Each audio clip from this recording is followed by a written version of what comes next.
Apa yang terjadi kalau DPR dibubarin? Gak usah dibayangin guys, itu udah pernah.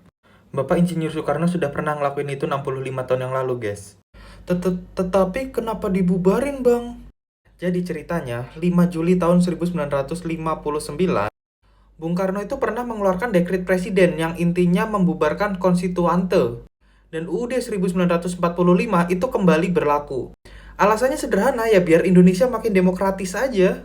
Tapi justru DPR hasil pemilu 1955 yang harusnya bikin Indonesia makin demokratis itu justru malah nolak-nolakin RAPBN.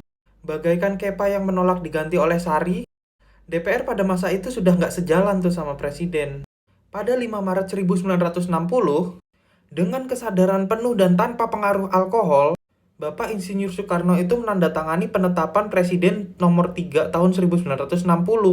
Sebenarnya isinya simpel tapi mencengangkan sekali isinya. Bisa kalian baca nih. Pertama, menghentikan pelaksanaan tugas dan pekerjaan anggota-anggota Dewan Perwakilan Rakyat sekarang. Kedua, pembaruan susunan Dewan Perwakilan Rakyat berdasarkan Undang-Undang Dasar 1945 dalam waktu yang singkat.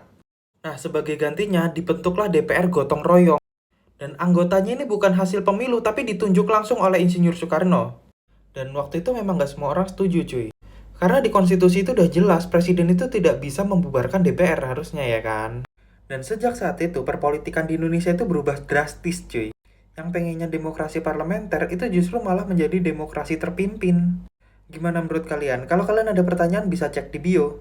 Apa enggak kalian udah muak sama perpolitikan di Indonesia dan lagi nyari parfum yang baunya enak dan enak dipakai olahraga juga? Nah, kalian bisa cek RJU by Alpha.